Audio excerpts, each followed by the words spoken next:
The sun is shining down on me, shining down on my haircut haiku.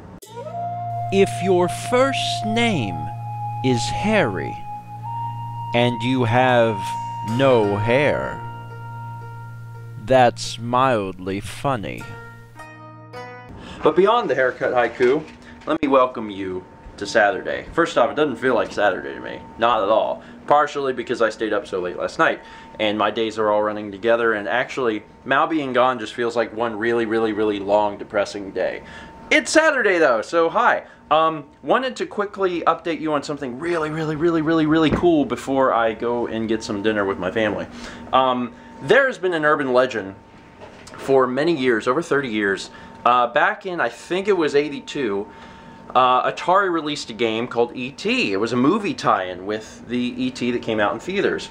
They wanted to get the game out in time for Christmas, so they rushed the game. It was universally panned by critics. They said it was like one of the worst games ever made. It's like almost unplayable. It's terrible. And they made all of these cartridges in time for Christmas because they thought they were going to sell them. And they couldn't. And it was so bad that they had to return them all to the factory. Now, the urban legend that has existed for over 30 years is that they took all these cartridges out into the middle of the desert and they buried them.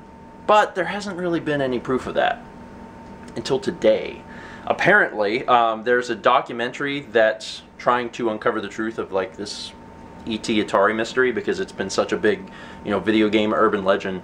And they've been talking to people to try and find the details of where this could be if it's there. And they went and they started to dig them up, and they're there.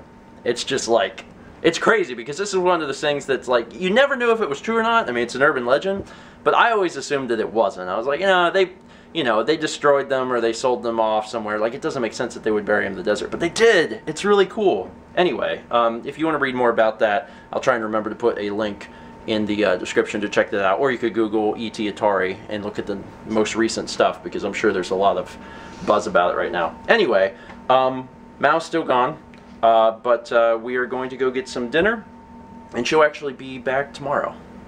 So not too much longer I have to wait.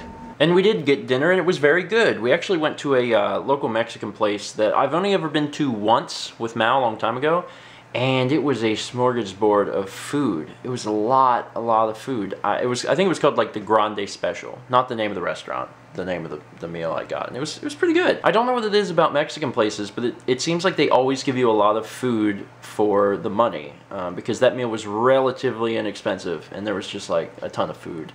But it was really good, and I have some leftovers that I can eat if I get hungry.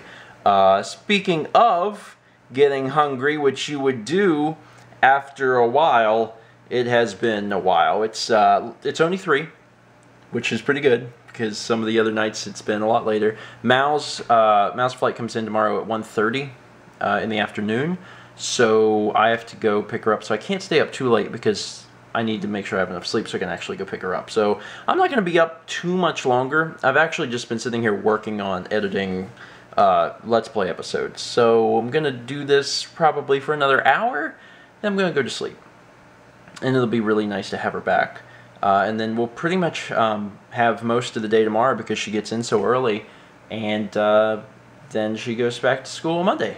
So back to the old grind, but it'll be nice to have her back. Anyway, that is going to be it for today. Thank you so much for watching. And as always, let's meet back tomorrow, shall we? When Mal is finally home. She used like a gigantic ball of horseradish, and I tried one and I was like, I can't breathe, and I actually could not breathe. But it's fun. It's more fun that way. I mean, you don't know if you're going to make it through dinner or not. Oh, they put away their weapon. They're trying to make peace, I think. No, there will be no peace in this land. Hold on, I need to type that. There will be no peace in this land. Okay, now I'll raise my sword to the sky and slash a bit. Alright, it's on. They've got boots! Ah! Ah, they hit me! Ah, because they are capable of doing that. Run! Oh, God! Ah! Ah, they're much better than I am.